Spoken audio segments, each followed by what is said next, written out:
gracias a UNICEF por la organización y a todos ustedes por hacerse el tiempo, por participar. También para mí es un gusto estar siempre en Montevideo, ya con muchos amigos aquí. Y voy a retomar muchas de las cosas que escuché, aprendí mucho y creo que la conversación, a Inés Aguerrondo la conozco hace muchos años y la admiro mucho. Y no hablamos ni una palabra de nuestras presentaciones, pese a que vinimos en el avión ayer, y sin embargo casi que me dejó el pie para continuar. Así que creo que va a seguir un poco en la misma línea y vamos a contar incluso los casos que ella dejó. Ella dijo 3 o 4 casos, pero no los contó y yo los tenía y no nos habíamos hablado, así que casi está preparado, ¿no? Lo que quiero hacer es tratar de enfrentar esta pregunta que siempre está presente, que de alguna manera podemos encontrarla en una larga tradición o en largas tradiciones de distintos orígenes de investigación, que es de qué manera la política educativa puede enfrentar las desigualdades sociales y qué experiencias podemos tomar de América Latina para avanzar un poco más empíricamente en la respuesta. Y el punto de partida que les propongo es tratar de escapar a la historia del fatalismo sociológico para poder entrar en un terreno de acción, en un terreno en el cual se puede hacer algo, en algunos casos de pequeña escala, de escala individual, de escala institucional. En este caso voy a tratar de conversar acerca de la escala de las políticas públicas. Una escala mucho más difícil en muchos casos. Y esto implica comenzar por enfrentar un dilema que creo que aparece de distintas maneras, el dilema de tener 2 conocimientos a la vez y poder soportarlos, poder soportar 2 tipos de conocimiento en paralelo. Uno es el conocimiento de que los alumnos son puro potencial y que tenemos que tener una mentalidad basada en la evidencia científica y en la ética, en el compromiso social, que en este caso coinciden, en otros no necesariamente, que dicen que todos los alumnos de alguna manera se ven condicionados por las creencias que tenemos en ellos. Con lo cual, cuando creemos que son ineducables o son incapaces, transmitimos esas creencias en ellos. Esto es tanto un problema ético como un problema que está basado en la evidencia científica que demuestra que los daña, esta visión que los sesga y que los determina de alguna manera. Con lo cual tenemos ahí un conocimiento que nos abre la puerta de la educación. Nos dice, hay posibilidades, nadie está determinado, nadie tiene un destino. Este es un lado, ¿no? Esto nos abre a la búsqueda. ¿Qué tenemos que hacer entonces para seguir esa transformación de destinos? Y por otro lado tenemos un camino riesgoso, que es caer en que esto implique un heroísmo pedagógico. Como entonces todo lo podemos modificar, todo depende de nosotros. Los docentes cambian la sociedad, ¿no? Esto también es peligroso porque es asociológico. La sociología nos ha demostrado desde hace décadas que la institución escolar y el aprendizaje están condicionados por realidades sociales que exceden a lo que pueden hacer los docentes. No son deterministas estas realidades, pero son condicionantes. Y pensar que la escuela lo va a cambiar todo es también evitar la discusión de fondo, que es una discusión sobre justicia distributiva, sobre políticas económicas, distribución de la riqueza, cómo se desarrollan nuestros países, cómo creamos un desarrollo sustentable con justicia social. Con lo cual es necesario sostener esta hipótesis, esta discusión política y al mismo tiempo tener un activismo pedagógico. No por decir, como el cambio real viene de cambios sociológicos profundos, no podemos hacer nada, sino sostener las 2 hipótesis y poder intervenir aún sabiendo que los cambios más profundos van a venir de cambios distributivos y de cambios de modelos de desarrollo. Y esto nos lleva entonces a pensar cuál es el rol de la política educativa entre medio de estas 2 vertientes, encontrando el punto de equilibrio. Y para eso les voy a proponer un pequeño viaje por América Latina, por 5 experiencias que provienen de este trabajo de investigación que hicimos con algunos colegas en CIPEC, que se titula Inspiraciones alcanzables, 15 políticas educativas destacadas en América Latina, y que tiene como coautores a Belén Sánchez y a Paula Coto, y con quienes lo que hicimos fue investigar lo que terminamos llamando ecosistemas de innovación educativa en América Latina. Ecosistemas que ahora vamos a definir, que abarcan un conjunto relativamente amplio de instituciones, no una escuela, pero que son de alguna manera entramados en sí mismos, que tienen una lógica y que permiten entender cómo se logran cambios en profundidad. Estos ecosistemas han logrado de distintas maneras, con distintas estrategias y en distintos contextos, cambios profundos. Se los voy a contar, son 5 en 5 países distintos y después sacaremos algunas conclusiones compartidas. El primero son los gimnasios cariocas de Río de Janeiro. Los gimnasios carioca son una experiencia de nueva escuela secundaria, quizás una de las más interesantes de América Latina.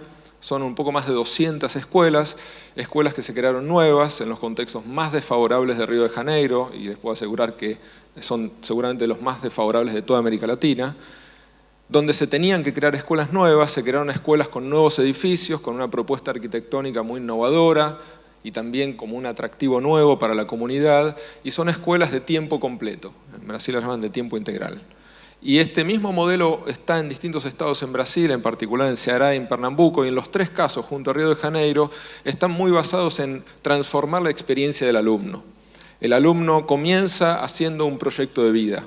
Ese proyecto de vida es transversal, tiene mucho involucramiento en la comunidad, participa de constantes proyectos de investigación y acción en la comunidad y tiene un resquebrajamiento, no definitivo, pero resquebrajamiento al fin del régimen de materias tradicional, mucho más atravesado por el trabajo por proyectos interdisciplinario y usando la extensión completa del día, incluso dando cierta flexibilidad al horario de entrada y salida, es decir, creando otra experiencia de aprendizaje y al mismo tiempo con un paralelo de un portal, de una plataforma educativa que se creó allí en el mismo momento y en consonancia con estas escuelas, que se llama Educopedia y que empezó a recibir las experiencias y a usar de alguna manera la escala de lo digital para reproducirlas.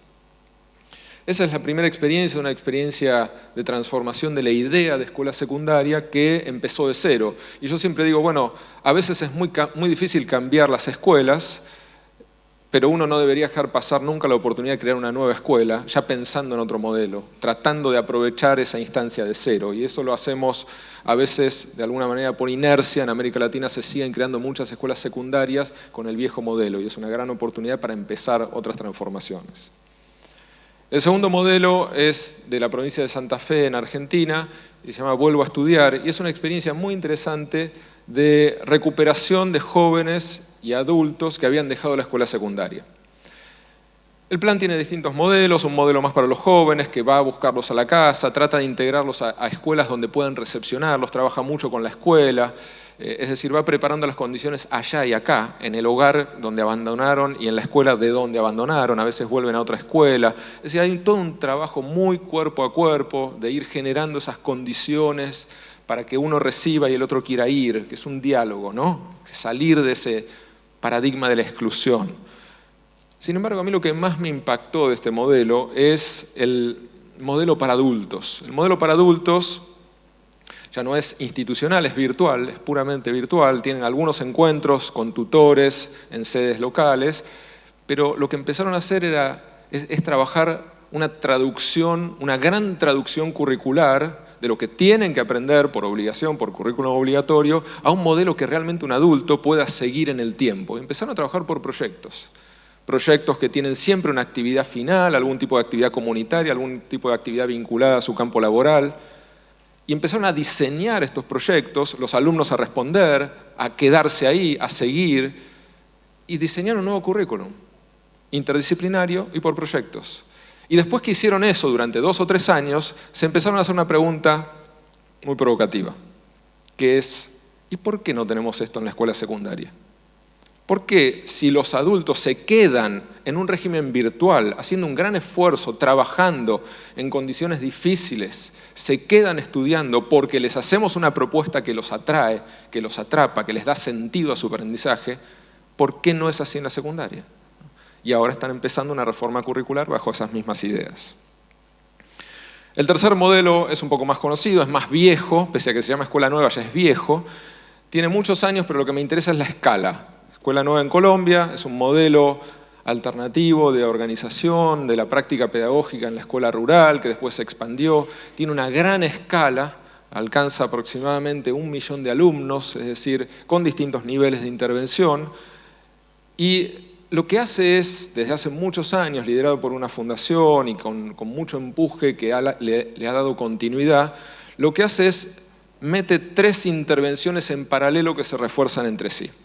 Un nuevo modelo pedagógico que está basado en la pedagogía activa, en la idea de que el estudiante tiene que ser partícipe de su propio aprendizaje, tiene que encontrar sentido en lo que hace. esto está basado en muchísimos autores, una intervención muy particular que es cuadernillos, actividades en publicaciones que pueden ser replicadas, es decir, que pueden lograr la escala y que están organizadas con esa lógica pedagógica. Entonces, típicamente una unidad curricular empieza con un ejercicio individual, colectivo, con una búsqueda en la comunidad, tiene que ir, es decir, tiene que establecer un diálogo, el aprendizaje con lo que le pasa a ese alumno en su vida. Y está diseñado de esa manera. Y el tercero es la capacitación docente. Es estar en territorio, capacitando en esos materiales, cómo utilizarlos, cómo funcionan, retroalimentación, modifican los materiales en base a la retroalimentación, ya llevan como 5 versiones los materiales, lo que sirve se usa, lo que no se va descartando y se va problematizando, mucha retroalimentación. Y esto ha logrado que a gran escala se llegue a repensar la práctica pedagógica. No es un logro definitivo, esto es un trabajo, es complejo. Imagínense la escala de 1 millón de alumnos. Sin embargo, lo que me interesa es que logra crear esas condiciones donde lo que pasa en la capacitación vuelve en el material y lo que pasa en el aula vuelve a la capacitación. Es decir, se genera ese diálogo que es un ecosistema. El cuarto caso es el único que no es del sector público, es el único que no tiene en el fondo, como lo tienen los otros, un interés directo en proveer justicia social, en atacar las desigualdades de manera bien explícita, pero sí es muy innovador y nos alimenta una discusión distinta, que es el caso de las Innova Schools en Perú. Este es un grupo de escuelas que nació hace unos pocos años, hoy ya son unas 38 creo, y tienen un plan de mucha expansión. Son las primeras escuelas blended, las escuelas híbrido en América Latina, la primera gran red de escuelas híbrido, podríamos llamarla la primera gran generación nueva de escuelas en América Latina. Son escuelas que se construyen de cero, son escuelas que tienen un edificio también, como en el caso de Brasil, muy atractivo, muy bien diseñado, a muy bajo costo, con conectividad total. Todos los espacios están refuncionalizados, pensados para una nueva lógica pedagógica, y dentro de esos espacios hay efectivamente nuevos modelos de enseñanza. Una de las bases, una de las piedras fundamentales de las Innova Schools es este modelo blended. El 70% del tiempo los alumnos están frente a un docente en un espacio relativamente conocido, aunque muy innovador en sus prácticas pedagógicas, relativamente familiar a un aula. El otro 30% del tiempo, esas aulas tienen una disposición especial que se abren y tienen una disposición para 60 alumnos en vez de 30 y tienen estaciones de computadora. Es decir, el blend del híbrido no es en la casa, sino en la escuela. Ese 30% del tiempo, los alumnos están trabajando a su propia velocidad, haciendo actividades en una plataforma digital diseñada por el equipo central de las escuelas Innova. Durante ese 30% del tiempo, los alumnos, el maestro, el profesor, tiene un tablero de control que le indica a los que están en verde están avanzando, los que están en amarillo están con algún problema, los que están en rojo no están avanzando. Y él va, o ella va, solamente a los que están en rojo y en amarillo. ¿Y qué hay dentro de esa plataforma? Y esto es lo que creo que es el cambio de paradigma. Dentro de esa plataforma hay un currículum digital. Hay un equipo, en las escuelas Innova, un equipo central, que tiene especialistas en todas las áreas curriculares, que hace la curaduría. Entonces los especialistas de matemática, 2 especialistas de matemática, conocen el currículum de Perú, conocen su contexto, son escuelas de ingresos medios, medio bajos, no son de altos recursos, son escuelas muy baratas, privadas pero baratas. En ese contexto, y con su capacidad que tienen, con sus docentes, ven todo lo que hay disponible en matemática, aplicaciones, software, etc. Ven cuánto cuesta, si hay que pagarlo, si es gratuito, mucho mejor. Lo reorganizan. Si hay que comprar algo, hacen una buena licitación, una buena oferta para comprar ese paquete. Lo convierten, le ponen guías didácticas, lo adaptan y crean un currículum digital de matemática para todos los años. Cuando el alumno está dentro de la plataforma, no está en YouTube, no está suelto, está dentro de la plataforma de Innova y está haciendo actividades que tienen una secuencia progresiva. Pero el alumno elige si ese día quiere hacer lengua, si quiere hacer matemáticas, si quiere hacer física. Tiene libertad, esa libertad es muy importante. Darles cuotas de libertad, de elección, es muy importante, que no hagan todos lo mismo al mismo tiempo, pero al mismo tiempo mantener un paradigma de lo común, el currículum común, no es hago lo que quiero. Y voy avanzando y voy sorteando estaciones de aprendizaje. Esas estaciones tienen bastante de juego, de actividades diversas, uno puede elegir distintos trayectos, pero tiene que hacerlas, ¿no? Y del otro lado también se genera lo que se conoce como una nube pedagógica. Todos los docentes tienen la posibilidad, incluso hay un pequeño incentivo económico, a que suban sus clases a la nube de las Innova, que es una nube digital. Entonces, si yo tengo que preparar una clase sobre fotosíntesis, voy a la nube de Innova, veo, hay 3, 4 clases, bajo una, y mi única obligación es hacer una devolución. La uso y digo, el ejercicio funcionó, pero hay una actividad, cuando nos organizamos en grupo, no anduvo bien, yo lo hice de esta manera y me funcionó mejor. Devuelvo al sistema. Y esa reflexión colaborativa práctica sobre las prácticas, no sobre las teorías, sobre ejercicios, sobre secuencias didácticas practicadas, pero que son mejoradas por una comunidad docente, va generando más y mejor uso de nuevas ideas pedagógicas. Y lo que va generando también es el modelo en el cual la innovación funciona a escala. Típicamente las escuelas más innovadoras son las que tienen una gran personalidad, un líder transformador. Son irreplicables, por definición. En este caso, son innovadoras porque tienen muchos docentes haciendo algo que todos los demás van a reutilizar. Cuantas más sean, más innovadoras van a ser. Empezaron a reclutar docentes, su gran problema fue los docentes del sistema, que no se podían adaptar a estas nuevas prácticas pedagógicas. Fueron a los docentes más jóvenes, a los recién recibidos, empezaron a trabajar con ellos y ahora directamente crearon un instituto de formación docente que formen sus propias prácticas. Están buscando un ecosistema. El último caso es el de redes de tutoría, es el que más me gusta y creo que a Inés Agarrondo también. Es uno de los que iba a contar, o de los que tenía ahí en su manga, abajo de la manga. Redes de tutoría es un modelo que empezó hace muchos años en México, también parecido a la historia de Escuela Nueva, con un gran educador, Gabriel Cámara, muy transformador, y que propone un nuevo modelo de aprendizaje en el medio rural. Empieza a cobrar gran escala, hoy es un programa muy masivo, que está muy presente en gran cantidad de las escuelas rurales, especialmente las escuelas telesecundarias. En México ha tenido un gran resultado de mejoramiento de los resultados de aprendizaje, esas escuelas, y se basa, lo cuento muy simplemente, se basa en, primero los alumnos eligen un tema, esto de vuelta, eligen, esta parte es muy importante. No cualquier tema está dentro del currículum, pero al menos eligen cuándo y ponen algún tipo de contacto con ese tema. Reciben una tutoría, típicamente usan la mayéutica socrática, muchas preguntas, típicamente son ejercicios de matemática o comprensión lectora en literatura. Con lo cual, mucha reflexión basada en la pregunta, en la metacognición, el maestro enseña con la pregunta y después hay un momento en el cual el alumno de alguna manera pasa el ritual del aprendizaje, pero no lo hace con un examen, sino con una clase pública. Enseña a los otros lo que aprendió y generalmente viene su familia y es un momento de festejo, no es un momento de padecimiento, de sufrimiento, de demostración del saber ante la autoridad, sino un momento de celebración. Una vez que ese alumno pasa ese ritual, se convierte en tutor de ese tema y enseña a otros, generalmente más chicos, pero puede ser a veces también más grandes, enseña ese tema y se convierte él mismo en un tutor. Y esto uno lo puede encontrar en las escuelas de México, donde están sentados por todas partes de a dos, tutoreándose uno a otro. Y esto ha generado una gran revolución pedagógica, porque en el fondo lo que encontró es una clave central del aprendizaje, que es la retroalimentación con paciencia.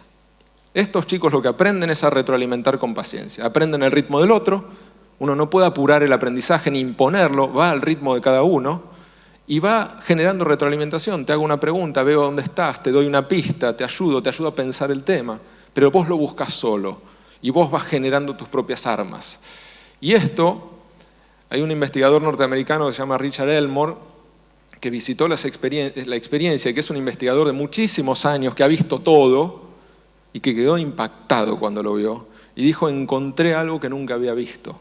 Encontré la mirada de los jóvenes, la mirada compenetrada en el aprendizaje. Encontré algo que uno busca siempre, que es que sientan el valor del conocimiento, que se apropien del conocimiento. Y también encontré que esto generaba confianza, se sienten seguros de sí mismos y están también en ambientes mucho más pacíficos. Se eliminan muchos de los conflictos gracias a que encuentran sentido en lo que están haciendo. ¿Cuáles son las lecciones de política? En primer lugar, tenemos que aprender a crear ecosistemas de innovación y justicia educativa.